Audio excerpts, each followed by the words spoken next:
सर्वेषु कालेषु मामनुस्मरयुध्य च मय्यर्पितमनो बुद्धिः मामे वैश्यस्य संशयम् अभ्यासयोगयुक्तेन चेतसा नान्यगामिना परमं पुरुषं दिव्यं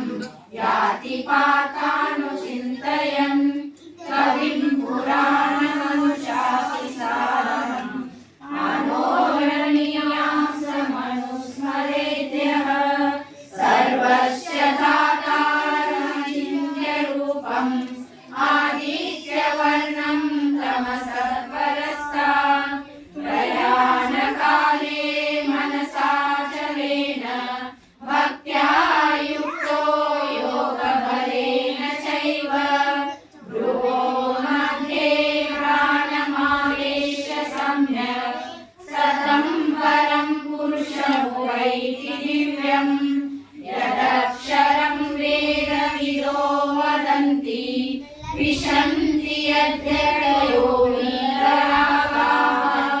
यदिच्छन्तो ब्रह्मचर्यं चरन्ति तत्ते पदं संग्रहेण प्रवक्षे सर्वद्वाराणि संयम्य मनोहृदि च मूर्ध्याध्यायात्मनं प्राणम् आस्थितो योगधारणा ओमित्येकाक्षरं ब्रह्म व्याहरन् नामनुस्मरन्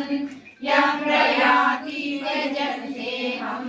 स याति परमां गतिम् अनन्यचेता सततं यो मां स्मरति निश्यशः तस्याहं सुलभं पार्थ नित्ययुक्तस्य योगिनः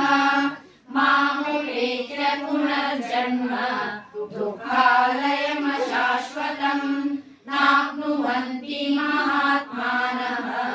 संसिद्धिं परमां गताः आब्रह्मभुवनालोकाः पुनरावर्तिनोऽर्जुन मामुपेत्य तु कौन्तेय पुनर्जन्म न विद्यते सह